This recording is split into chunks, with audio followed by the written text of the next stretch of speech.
Good afternoon, ladies and gentlemen, and welcome to today's webinar, Driving Business Value Through Project Alignment. My name is Tanya Trivoni, and I am your moderator today. I'm a member of the Canadian Management Center. I want to welcome all of you. We have a great conversation lined up to talk about today, and we have a real diverse audience on the line, so this is going to be really interesting. We have formal project managers, we have folks in talent and human resources, we have operational leaders, we have a wide variety from different industries as well. And I think that that really talks to the commonality that we share, which is in today's environment, so much of what we do gets done via projects. So the ability to keep those projects aligned, on track, and executed effectively is absolutely critical.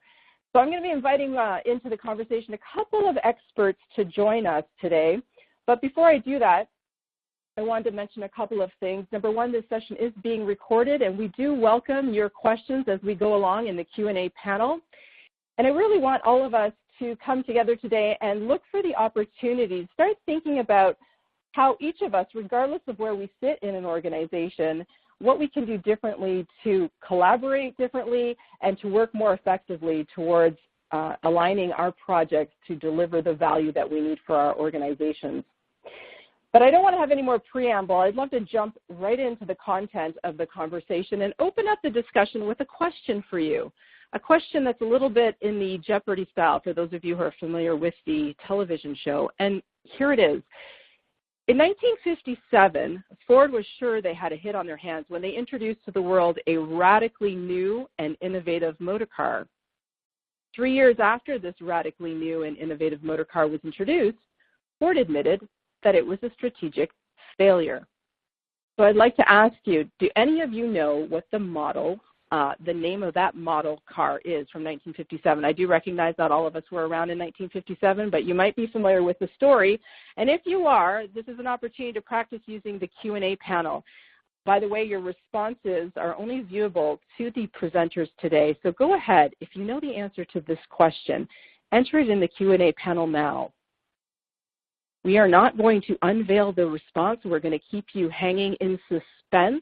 And we're going to be coming back to this, not only this example, in fact, we're going to be using stories such as the one for Ford, to help all of us understand what can go wrong in otherwise successful organizations, different types of organizations and projects, large and small. And to engage in this dialogue, I'm going to invite a couple of people to join us so that we can talk about exactly what happens that causes our projects to fail, even projects that look at the surface to be successful. And the more important part is what we can do differently to ensure project success and business value. With me today, I have a couple of SMEs. I've got Mr. Paul Bergman, President of World Class Productivity, otherwise known as WCP, as well as Carl Sargent, also with World Class Productivity. WCP is an organization that Canadian Management Center is excited to be partnering with to leverage their expertise in the area of project management, training, and consulting. Paul, I want to welcome you to the conversation. Thank you very much, Tanya. Very pleased to be here. Excellent. And hello to you, Carl. Good afternoon. Good afternoon, Tanya. Good afternoon, everybody else. Real honored to be here. Thank you for inviting me. Fabulous. All right. Well, I think at this point, I'm going to be handing the baton over to you, Carl, to start to talk about what's really required to deliver business value, no matter the size of the project that you're managing. Great. Thanks, Tanya. And again, welcome, everybody. As we all know, corporate strategy is really what drives the corporation, and we drive that strategy through down to project delivery. So the corporate vision is really why the corporation exists, and we take that vision apart and push it down into our projects. And projects come in all shapes and sizes in organizations, something from a new transportation system costing billions of dollars to upgrading maybe an IT system, hiring new employees as an example, right down to a simple phone call. But what can happen here is we can become very myopically focused on what's in front of us or what we have to do, and we might lose sight of that business and corporate vision as we start to move forward.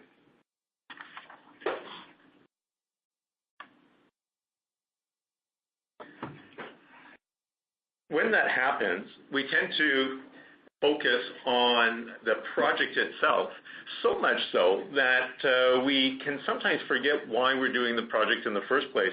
And when that happens, as Carl mentioned, we can in some cases actually succeed at the project itself, but whether or not we achieve at driving the business strategy, our corporate vision, that becomes very questionable. Now we're going to take a look at a couple very public examples, Ford being one of them, of how this has happened, but it can happen on all sorts of projects, even those that we do personally. For example, let's say you and your significant other decided that you want to renovate the kitchen. You've been living in the house for a few years. The kitchen currently only seats 2 people. You'd love a kitchen that could seat 4. You currently don't have enough room for all your dishes, so you'd like to have a kitchen that's more efficient use of space so you can put everything away in its place. So you get all excited about this kitchen renovation. You start calling over contractors, designers, and as you go through the planning, you get exposed to all the new appliances that weren't out there when you first bought the house, and you decide you'd like a slightly larger oven, and then you want the large fridge, and maybe you need a dishwasher, and before you know it, you've got a brand new kitchen. It was completed in time when you expected it. You stayed within your budget, but when you go to start putting all the dishes back in the cupboards, you still don't have enough room for all the dishes. There's still no place for it, and you realize that you got so caught up in the idea of renovating the kitchen, you forgot why you were doing it in the first place. That's the kind of thing that we're talking about here, where we get so focused on the project itself, we lose sight of the purpose. We see it in corporate situations. If you've ever experienced the rollout of a new integrated software system in the organization, takes many months, sometimes years, lots of money, and then when it's rolled out, you find nobody uses it because it doesn't quite fit the bill, address the issues that were there when we thought we needed a new system in the first place. Or maybe it was a training program that you put everybody through, happened on time within budget, but didn't quite yield the result. These things are very common, and that's what happens when we, the result is we break the alignment between our project, our business strategy, and the corporate vision. We thought we'd actually like to find out if you guys can relate to this, and Tanya, maybe help them through this little poll question we have. Absolutely. Thank you, Paul. Yes, we have our first poll question. Would love your feedback. Have you ever experienced a project that became so focused on what was being delivered that you lost sight of the why? So your choices here are fairly simple, either never, occasionally, or more times than I would like to admit. Now, please remember to click the submit button, otherwise we will not see your response. We'd love to know if you're relating to this conversation where you get so caught up in the what you're doing that you just don't align with the why. So let's take a second here, close out the polls, and take a look at the results. Okay, and the results are in. So an overwhelming majority at just shy of 93% would say occasionally. So I would say, Paul, probably no surprise there. We've got the majority of people who can relate to what we're talking about so far. Excellent. So let's take a look at how this sort of thing plays out, and maybe we can figure out together how we can avoid it. That's great, Paul. And that why happens at all layers in the organization, as you said, from an organizational perspective or even right down to your kitchen renovation example. But the why needs to be aligned with these other things. So how are we going to measure success? When are we going to do it? And that comes down to the what we're going to do. But without that why, we actually lose sight of the purpose of the project, the original reason why we were doing what we were doing. If we tie that how to the why, what we end up with is how are we going to know we're successful at that higher level, not just down at the project level. Then we can start to align that to priority and timing from an organizational perspective, and then we can get down to, let's just say, the simple scope of the project. So if you look as we drive down through the organization or even through thoughts in our heads around your kitchen renovation, we've got our purpose, we've got success measures, priority and timing, and we get maybe a little bit too myopic on the what and that scope. So realignment here as we hand this what off to the project management part of the organization, I think is very important. Or as we hand it off to that project management part of our head, I think the realignment is very important. Exactly. And while initially the strategic purpose will come usually from upper management, when it gets down to the project level, when we assign these requirements, these projects that we initiate to drive our business value, when it gets to the project level, somehow we tend to reverse the priority of these key elements of our project. And the project team tends to start focusing on what we're doing. What we're doing could be rolling out that new software. It could be developing a new product. It could be putting in a new kitchen. And once we start looking at what, then all of a sudden we start to think of the timing more from a project timing. Sometimes we even forget the strategic timing, that this has to be done in order to be able to address competitive forces or whatever's driving the business strategy. And once again, we start to get out of sync with our projects and our business strategy and our corporate vision. So what do we have to do about this? Well, we have to bring our projects back into realignment. To do that, we start to focus back on why. And this means aligning our project, every project, back to the strategic purpose and the business value of our objectives. We need to make sure that there's a direct correlation from that. Once we understand why we're doing the project from a business strategy perspective, then we take a look at how. How do we know whether or not we've succeeded at addressing the business objectives? And this alignment, making sure how we measure success based on why we're doing it from a strategic point of view is so important in order to maintain that alignment. Then we take a look at when. When do we need to accomplish the key deliverables of this project in order to make sure that we're properly aligned and positioned to deliver that business value and address the strategic objective.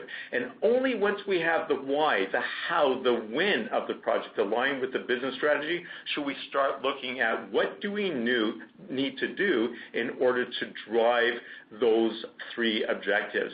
And what we do... Yes, Tanya. Yeah, no, I think, it's interesting. In preparation for this conversation, when I was looking at the why, how, when, what, my first reaction was like, well, that's kind of simple and obvious. But as I started to reflect more on the projects that I've been involved in or led, that what might seem simplistic is not at all simple. And I don't know if this is an example of what we're talking about, but I was thinking back to one of the earliest projects I led, and it wasn't actually for my organization. It was something that I was doing out in the community. I was inspired to lead a project to redesign a women's shelter to create an environment that was more uplifting and engaging for them. So I went and I recruited a bunch of design students from George Brown College, really having no clue what I was doing in design, but watched enough HGTV that I thought I was qualified to do this. And we got our fundraising budget together and we set our timelines. And we got so caught up in doing colors and fabrics that were on trend, we forgot to check in with our stakeholders. Many of these women came from very diverse ethnic cultures, countries where bright colors were what was really inspiring, but we were going with the muted colors on trend. And at the end of the day, while we got everything redecorated, it was within our funding and it was on time, we actually didn't succeed in creating an environment that was all that much more inspiring. So I'm thinking that might be an example of what we're talking about here, where we got so caught up in what was exciting to us, the big what, that we got completely misaligned with the why. Is that what we're talking about here? That's an excellent example, Tanya, and it really shows how easy it is, how common it is for us to latch so much onto what we're doing on the project that we start to forget why we're doing it in the first place, that business strategy. So it's very important to get all these components aligned, and we like to call it the 4 W's, the why, how, the when, and the what. Sorry, just point out the obvious. I count 3 W's, Paul. That's because, Tanya, we have not yet aligned all the 4 W's. Okay, very good. So the alignment makes all the difference. Let's take a look at our first example of a project that perhaps some of you are familiar with. This is actually a very public project. It's going on right now as we speak.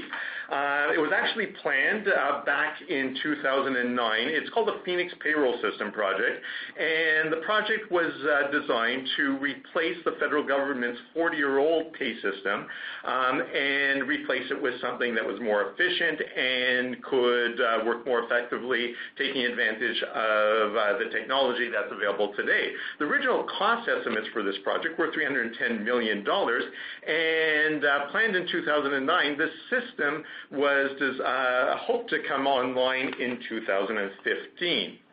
Now, the strategic value of this project was very, very straightforward. The idea was to transform the way the federal government processes pay for its 290,000 or so employees in order to improve efficiencies and save money. Very clear purpose, very clear strategic goal. Now, with that goal, it would seem natural that to succeed at this project, it would be very important to have the ability to efficiently handle all the 80,000 plus specific requirements and interfaces that this payroll system would have to have in order to be effective. The whole idea was it was supposed to provide cost efficiency savings. They targeted $70 million, but the idea was it required to be more efficient than the old system, otherwise what's the point? They set a target budget of $310 million, and the idea was it was supposed to come online in 2015. Now, of these requirements, it's very interesting to see what our participants here think would be the most important. If you can't have everything, and in an ideal world, we always strive to hit every success criteria project, but that doesn't always happen. If push comes to shove, if we have to choose some of these success criteria over others, I'd like to hear what the people listening think would be the most critical, the most important of the success factors. Thank you, Paul. So if you can engage with us in a test question, which of the following project success variables are the most important or is the most important? Was it the ability to efficiently handle all 80,000 payroll requirements, annual efficiency savings, the system going live in 2015, or keeping within that budget? So again, your answers are anonymous, so go ahead and choose one of those and click the submit button. And let's take a look.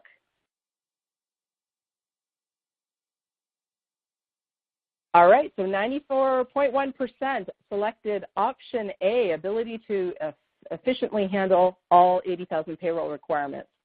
So we've got we got folks who are listening here, Paul. Okay, and not surprising, actually we were hoping for that, because what's the use of having a payroll system that is incapable of addressing all the interfaces? And although budget can be important, to spend within the budget but not be able to achieve the result isn't going to yield the strategic results that we're looking for. And we agree, and we also would say that we also need efficiency, perhaps, whether or not we need $70 million in efficiency or some level, but we do want to have the system more efficient than the other. Otherwise, you could argue, what's the point? But definitely the ability to handle all 80,000 payroll requirements. Now, so we're in line with the how, what's most important, and we're aligned with the why. Yeah, I just think it's interesting there, Paul, that, you know, when we're given the choice in black and white, most of us can identify what's critical, but, you know, a couple of folks did actually select the last option, which was budget. And I think that might speak to, depending where you sit within the organization, depending your role in the project, it's probably easy to get very focused on what's most relevant to you or what you're personally accountable for in the project. Is that why that we start to get misaligned? That's one reason. A great point, Tanya. It's Carl. When we look at the organization, we break it up into its chunks. Each piece of the organization has its own separate measures. So if, let's say, I'm in a department that's very cost-centric and very focused on cost, I may be the one that's looking at that $310 million budget.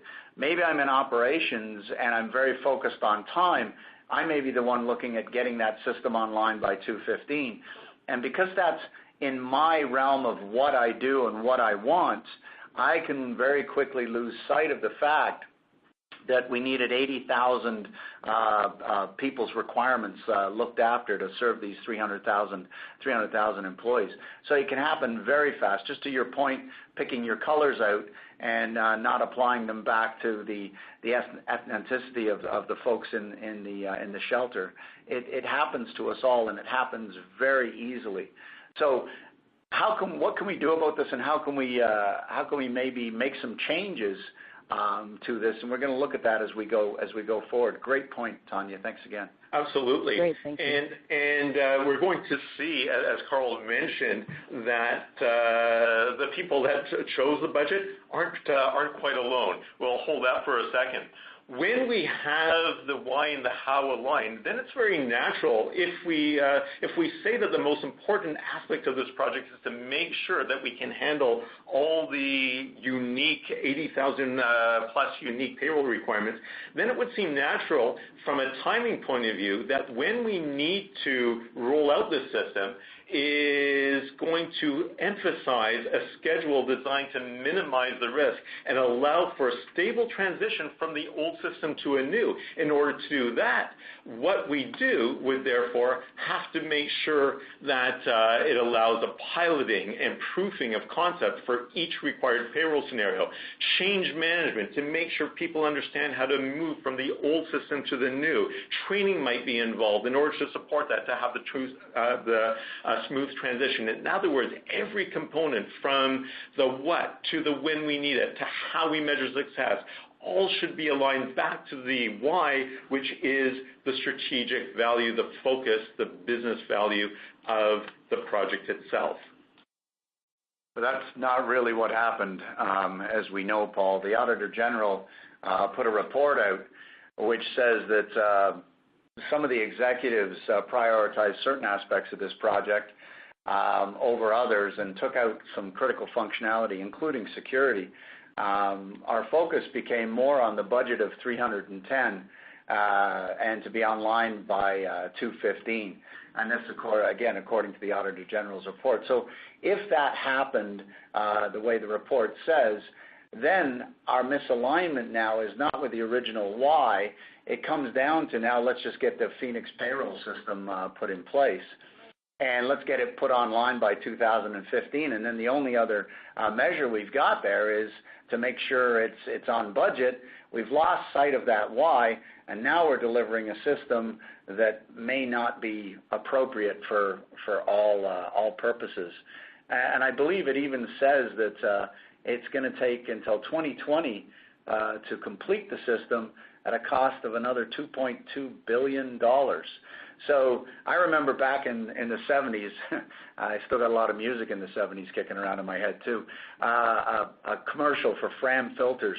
And they used to say this: you can pay me now or pay me later.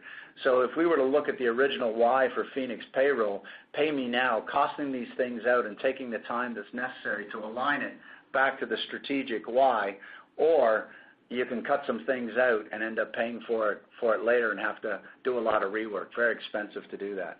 Absolutely, and we're going to talk a little bit about later some of the implications when we lose sight of the why, the purpose, the strategic purpose, focus on what we're doing, in this case, implementation of the Phoenix payroll system, and how that causes us to miss a lot of the signals that the project might not be going down the path we want. We tend to dig in our heels. We tend to get focused on delivering that system at all costs because changing course would mean a project failure as opposed to changing course to address the strategic purpose.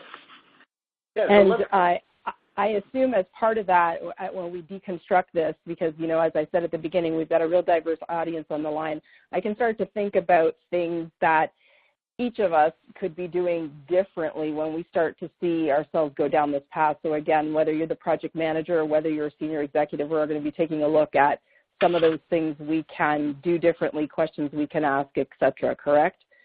Absolutely. Let's take a look at another example. It would be great to say if this was a huge anomaly, what happened here with the Phoenix, that's like once in a lifetime. We're going to take a look at another example. This one goes back, about 60 years ago, and we'll take a look at that, and then we'll see if we can do something, see what we can learn from these two examples to see how we might be able to avoid them on our projects. Tanya? Yes, well, and with this next example, this is also goes with the unveiling of our original question at the outset. So I want to acknowledge a couple of people on the line. For those of you who guessed the right answer, it is indeed the Ford Edsel. I wish I could share a prize with you immediately, but I will do a verbal shout out to the following individuals: Scott, Chris, Patricia, Tom, Luke, and Kip. You were absolutely correct. You guessed the Ford Edsel, and that's what we're talking about today. Go ahead. Back to you, Paul. Thanks, Tanya. Or Carl. That's okay. That's okay. So yeah, the Ford Edsel, and I think that's one of my favorite cars. A really cool car, especially the convertible. So developed in 1957 to be launched in 1958, and if we go back to 1957, 1958, and we take a look at why the Edsel was to come to be, or what was put in front of the project team there. Ford was trying to take away market share from GM and Chrysler, and they were doing that in such a way to launch their new line of cars. So if we kind of imagine, we weren't there. I wasn't even alive in 1957. I'm a little bit younger than that. But if we were to imagine what the CEO of Ford might have said, maybe we need to make significant inroads into the market share and take away market share from GM and Chrysler. But I think somewhere along the line, to your point, Tanya, something might have happened there after that big announcement. Once this gets down into maybe business strategy from the corporate vision, maybe the executive might have seen something different. That's right, and we tend to see this a lot in the real world. As the message goes from one level of the organization to another, it tends to migrate a little bit. And for example, one can only imagine that the next iteration may have been something like, we need something significantly different to bring GM and Chrysler buyers to Ford. And then before you know it, that morphs into, we need to develop a radically new and innovative car. However it happened, at some point, that initial strategic vision to make significant inroads into the market share did morph into the purpose of, we need to develop a radically new and innovative motor car. And I used to play this game when I was a kid, Paul. We used to call this broken telephone, and we'd pass a message around our classroom. I think I was in grade 5, and it would come out radically different than when it went in, just the way we hear things and the way we translate. So I don't think anybody was doing this on purpose. I think we're all trying to get to that greater good. It's just the way we see it maybe in our world, in our department, and maybe it's just broken telephone at play here. It could be, but the corporate version of broken telephone, as we're going to see, can be very, very costly to the organization. With this new strategic purpose in mind, the why, then it became very natural that how the organization Ford was going to measure success would be success at developing a radically new and innovative motor car. So success was measured by the features and the level of innovation rather than what the people at the time were actually looking for. Out of that strategic purpose and the how success would be measured came, you can only imagine the various ideas that we ended up seeing in the car. Things like radically new design, things like seat belts being standard for the first time, which actually are pretty good, but was very costly at the time, and introduction of push-button transmission, which you could argue was technology for the sake of technology. What they ended up doing, in other words, was building a car that was filled with features and innovation in order to address the strategic purpose. And the whole idea was to have this delivered by the 1958 model year. Now, the fact is, and this is the really interesting point, is with the project aligned to what became the purpose of this project, to develop a radically new and innovative motor car, Ford was actually very successful. The management was actually very excited about the fact that they felt they had a hit on their hands. And when it was released, that they had a marketing campaign and there was a lot of excitement around it. Unfortunately, what happened, however, in terms of their ability to address what was the original vision to be able to steal market share from GM and Chrysler, didn't quite pan out. What they ended up getting was that the Edsel was the most expensive car that Ford had in 1958, which just happened to coincide with the start of the 1958 recession. Okay. People were looking for smaller cars at the time, more efficient cars, and the car that Ford was releasing was not what people wanted to buy, and it turned out that back in 1958, Ford lost $250 million on this initiative. If we equate that to 2019, that's just like the payroll system, $2.2 billion in today's dollars. I think it also tells a story that Tanya was saying with her focus on the materials and the colors. We lost sight of the original vision and how easy that can happen when we become that, get that myopic in our focus. So another $2.2 billion problem. There could be some more things at play here, though, Paul. I think it's more than just the alignment. I think it's understanding that and then being able to, let's say, being able to speak up. So when we don't see the alignment with the why, being able to speak up, and I think we call this, I call it anyway, silent disagreement. I don't mean that there's anybody who's going to, just be silent and not say anything, but, to Tanya's story, to your story about the kitchen, to the Edsel, to the Phoenix payroll system, I'm sure there were lots of people that wanted to speak up but just couldn't for whatever reason.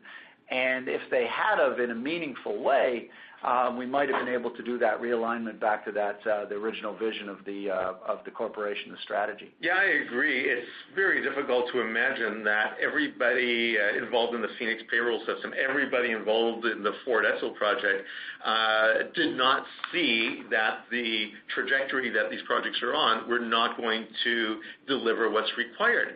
So very interesting, and I think it's worth exploring what are some of the things that keep people from speaking up when they need to? What are some of the things that allow a project to proceed off track? It's like watching a slow train wreck happening. You know what's going to happen, and just nothing gets put in the way. Nobody speaks up. Well, let's take a look. Let's give our audience a chance to weigh in, Paul, and see if they can relate to the conversation. Have any of you on the line been involved in an initiative where you felt, it was headed down the wrong path, yet you did not voice your concerns? So take a moment to give us your feedback. I know certainly I've been in that situation. Clearly my experience predates my work with CMC, but nonetheless, this is something that I think most of us have experienced, and let's see if those of you on the line can relate. So we have an overwhelming majority at 77% say occasionally, and then we also have around 11% saying more times than I would like to admit, and then we do have some folks, though, saying that they've never experienced this. And I think that for those who've never experienced it, whether it's they have the skills and confidence to speak up, or maybe it also speaks to the culture of the organization that they're in. So I'd love to hear more about, what can we do from a cultural perspective to create an environment where people are going to take the initiative to flag these things. Yeah, it's a great point, Tanya, and agreed. It is really about the culture of the organization and what we call a project mindset. So understanding not just project management, but having that project mindset at all layers of the organization. So as we look at a typical organization, we really look to senior leadership to set the vision, mission, corporate strategy. That starts to trickle down into the organization. and we get into, let's say, mid-level management. That comes down into our projects, as we said before, implementing the payroll system or building a new car, and the various portfolios that organization may have. And then we bring in our subject matter experts.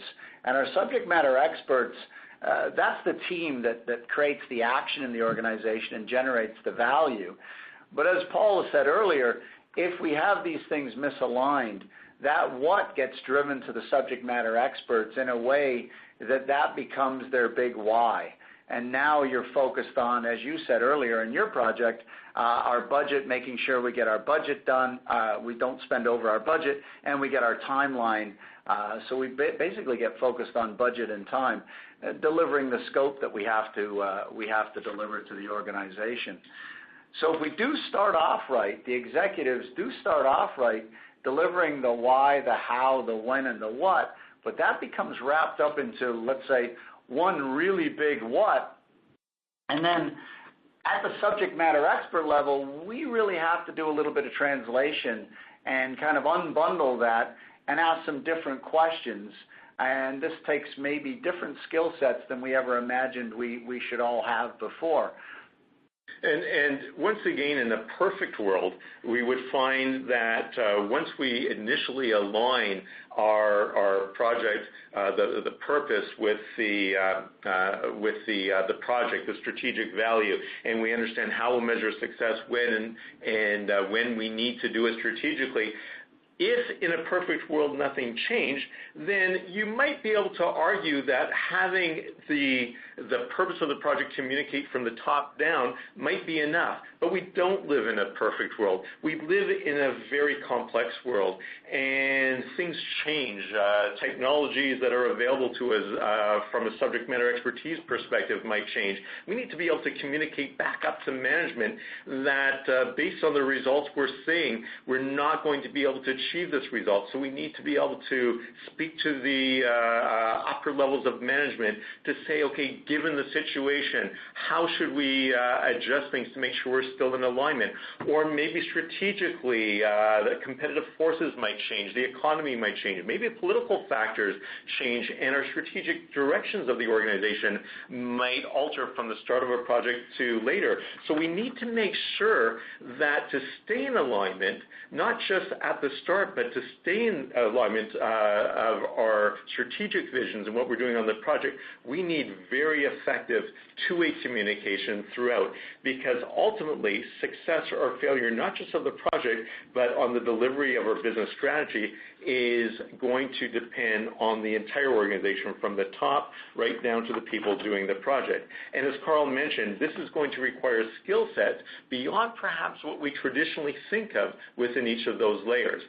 So, for example, traditionally, we tend to think of the strategic and business management skills as being, what would you say, where would we put that in the organization?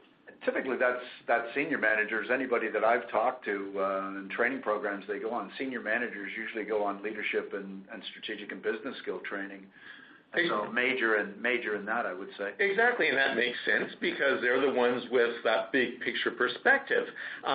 What we are finding, however, that unless we can give some skills and understanding and appreciation for the business management and the strategic value of our projects to those actually doing the project, they might not identify whether or not the solution, the details of the solution they're doing are aligned strategically.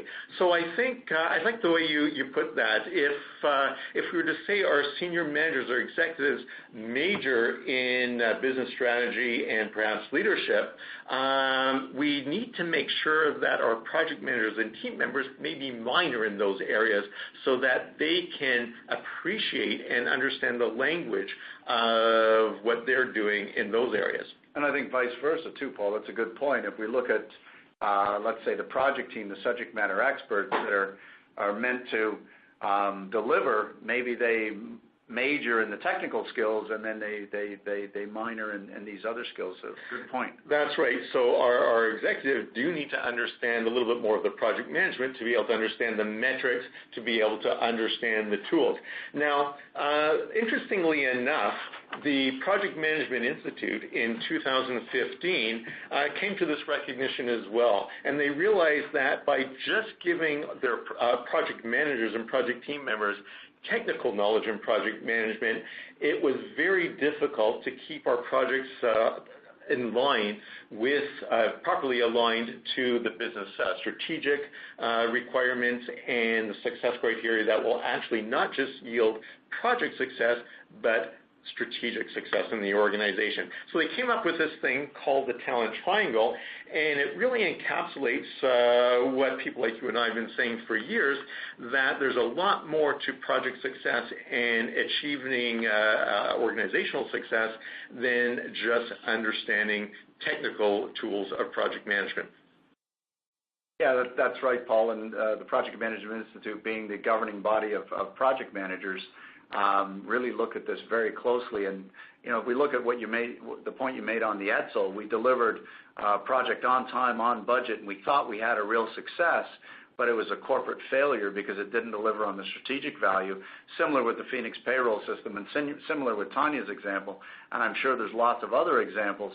And that's what the Project Management Institute really looked at: is, are these projects not only delivering on the success of the project, but the success of the organization, making project management indispensable for business results.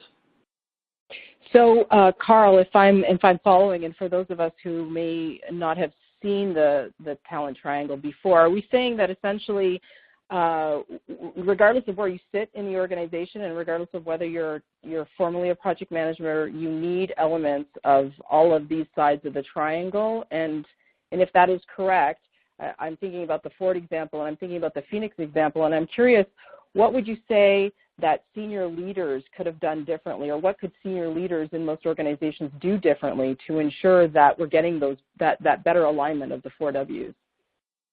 That's a great question. From a senior management perspective, my belief is they should come up with a corporate vision, and they should align the strategic goals to that corporate vision through various business plans, et cetera.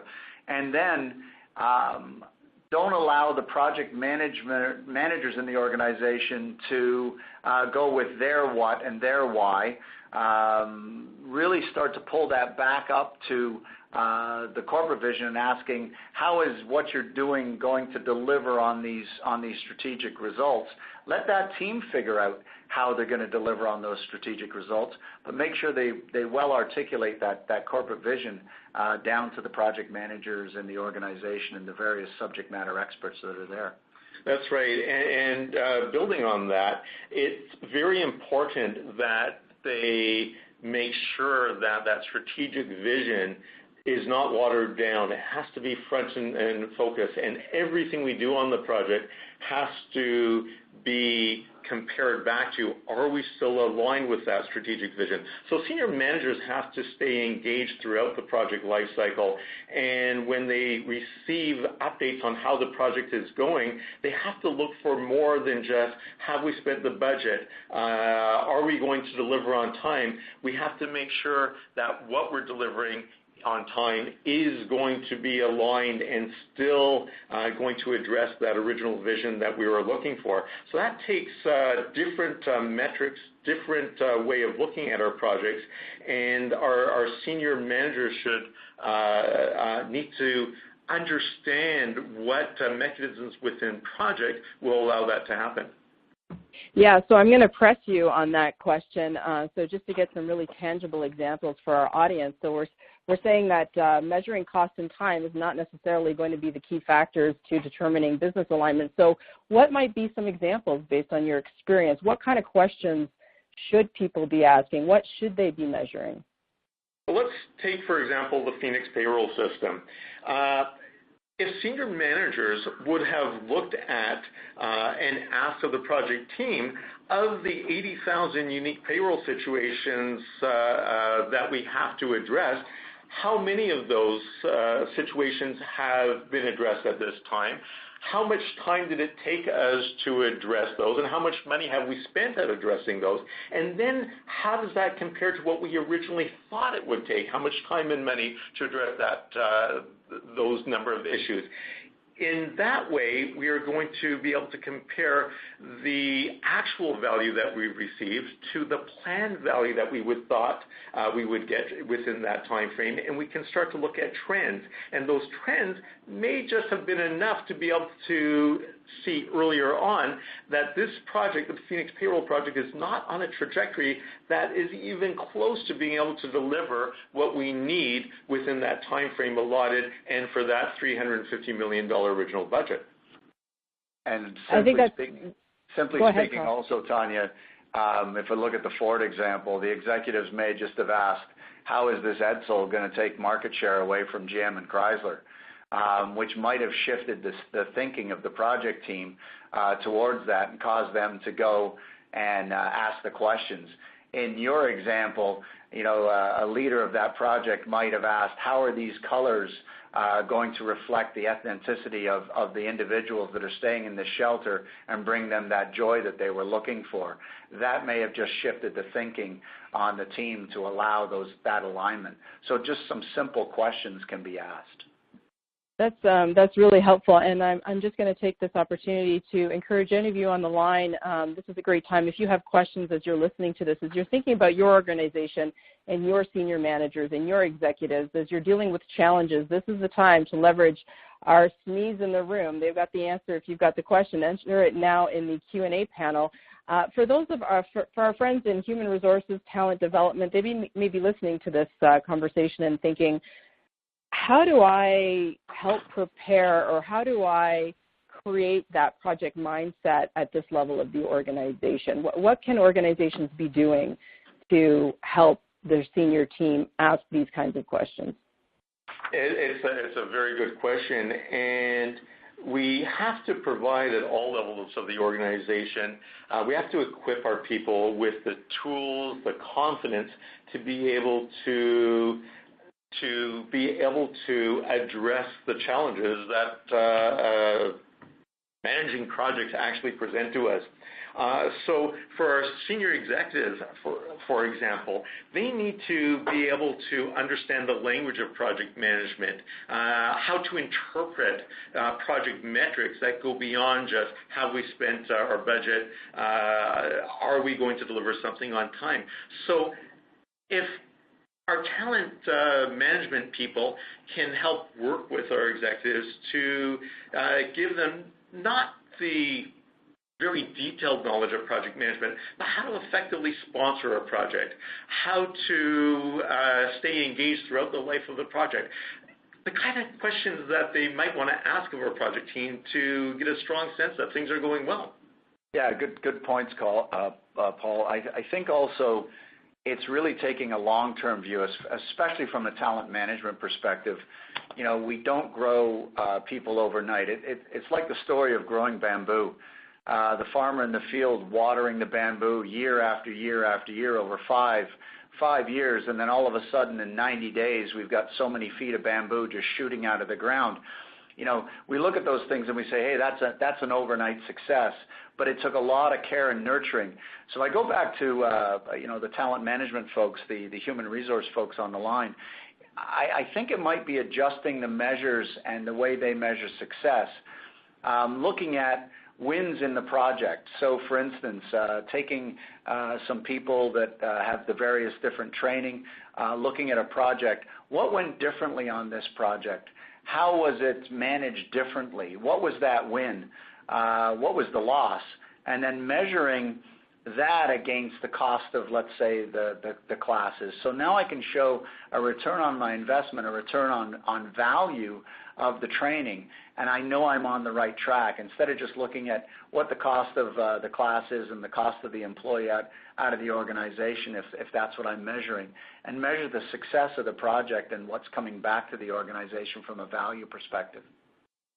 And I'm assuming, in your work with us, in our partnership, this is a piece of what we can offer clients. Could you talk a little bit more about how we've helped folks with this type of alignment? Sure, yeah. There's been a couple clients we've worked with of late where, let's just say they were trying to stay ahead of the competition. The competition was nipping at their heels pretty badly, and they wanted to move into stay ahead basically of the competition. And they saw adopting this project mindset would do that. And very simply, they started to look at the cost of doing it the way they always did it, to making some changes in the organization, the cost of doing it from a project mindset. And each project they looked at now, it's more of what value and benefits was created. So that, let's say, opens the door up to other things besides the time cost and the scope that we discussed earlier. It's what's the value and benefit, not only to the employee, but to the organization. And I think that's what the talent triangle does for us as well. As an individual practitioner, subject matter expert, we can take a look at this triangle strategically and say, do we have the right skill set? Do I have the right skill set? Am I future equipped? Will I be able to deliver in this world of projects as it comes at us faster and faster? So I think those are some things that we can look at. Yeah, we're also seeing more and more now that when we sit down with clients and we try to understand why they think they need project management training, for example, we start to look at the fact that what their people need is not just how to create work breakdown structures and critical path schedules. They need to have the communication abilities to be able to mount an effective case for why they think the path we're going isn't going to work. They need to be able to frame that case in the terminology of value for the organization, strategic benefits, not quick hit value, but rather long-term objectives. So we need to, and we're seeing our clients now being a lot more responsive to looking at, for example, training their project managers and teams, not just in the core techniques of project management, but helping them understand the language of business strategy so that they can communicate and understand what it means to effectively communicate and lead the teams. So to that end, so we talked a little bit about what senior leaders can be doing differently in understanding at a higher level what a successful project is. For those who are either formal project managers or, like many of us, accidental project managers, people who are managing projects but we don't have that formal background, what are a few of the things that they can be doing so that they've got more of a strategic view and they're moving away from those concrete elements that might be a little bit more within their comfort zone, that time and cost, but what can they be doing to make sure that we get back to the why and the business purpose? Well, one of the things I think they can do is to make sure they apply what we call this project management mindset. And what we mean by that is whenever we're asked to do a task in a project or start to break down the deliverable, that's part of a project, to make sure we always ask, why are we doing this? Why is this necessary? How does this relate back to our objectives overall for the project, what we need to get out of it? Understand the timing, not just from a task dependency, but how does this fit within the strategic objective and focus back on that. Now, the project manager can really help with this by making sure that every time we sit down at a strategy meeting or we discuss project risks or potential changes that we need to make to the project, to always start that meeting with something like, okay, folks, we're going to look at the status for the project, but let's remember the reason why we're doing this project in the first place is to accomplish this. And if we can address these success criteria, we will be considered a success. Now let's hear what we're doing. Those are some great concrete suggestions. I'm assuming that, we get that tactical and strategic in our courses. So for the people who are listening who have some immediate training needs, what would you say are some of the top programs that we combined offer through CMC and WCP to address some of what we're talking about today? Courses, some of the things that I think are really on topic, how to manage groups outside our authority. The idea of being able to manage through influence, for example, versus authority. How to deal with complex environments. We live in a complex world. There are so many factors, whether it's the economy, whether it's politics, or some of us may have discovered this morning when we looked out our windows, the weather.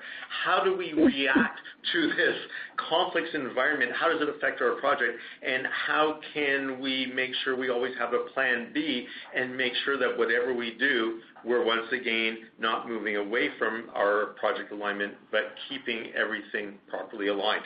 I think that's a great point on complexity, Paul. And as you know, I've been looking at that for about the last 19 years or so. And what I've found is, Tanya, as soon as ever you look at complexity in a project, traditional project management no longer works. In fact, it causes you all kinds of problems.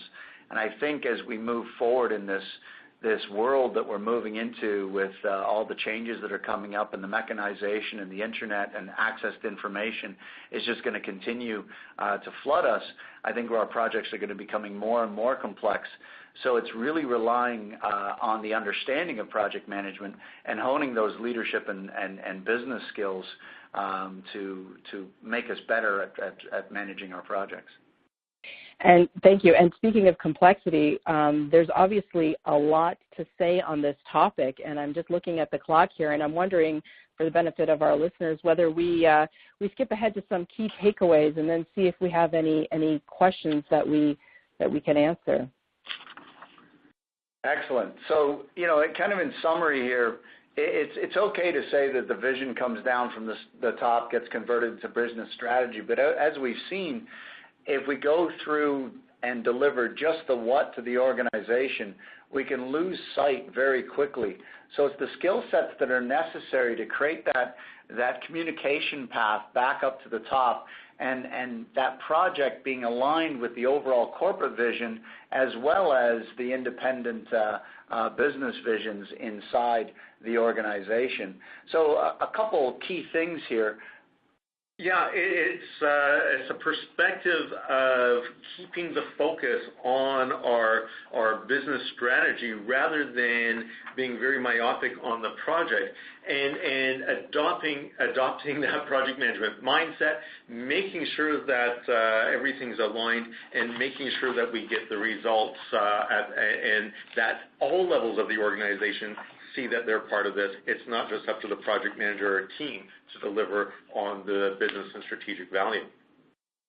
Thank you. And we can squeeze in one quick question. If you could have one quick answer. We have one of our participants that says that they're essentially a contractor who's told what to do by the client. So how does the alignment of these 4 W's apply to them? And I think whether you're a contractor or any other role in the organization that's less senior, you can relate to this question. That's actually an excellent question, and contractors have a very challenging time, and they're often asked to respond to a request for proposal, or they're asked to do something, and they're told what to do, or to quote, give me a price, give me a time frame to do something very specific. Very important for them to ask the probing question of their client. Why are you asking us to do this? What's the business value that you want to achieve through this? The better they can understand that, they can align the solution to what the clients need. Because at the end of the day, if a contractor does exactly what the client asked them to do and does it on time and within budget, but that's not what was necessary to drive business value, the client's not going to come back to them. Thank you, and thank you for that succinct answer. It all comes back to excellent questions and getting back to the why. Thank you. At this point in the webinar, I just want to let everyone listening know that in addition to a recording of this, we are going to be extrapolating key insights as well as answering some questions that we couldn't get to, and we're going to create a resource for all of you to explicitly outline the actions and behaviors that are required of executives, of managers, project managers, and even HR and L&D as it relates to driving business value through projects We also have an in-depth interview with Carl that we've recorded, as well as an infographic we've created. So if you're interested in receiving any of these resources, please enter your email into the Q&A panel and type the word resource beside it. So enter your email in the Q&A and type resource, and we will make sure that we get that out to you. As well, many of you have been personally invited to today's session, so we will be following up to make sure any of those questions that you didn't get a chance to ask get answered. And finally, I wanted to reiterate that we here at CNC and WCP together are here to support you, and we provide a comprehensive suite of courses in project management, leadership, strategy, as well as consulting services. So we really hope you're walking away with something of value today. We really appreciate your time. Paul, Carl, thank you so much for your insights, and we look forward to having future conversations, and hopefully many of you can join us in a future webinar. Thanks again, and enjoy the rest of your day.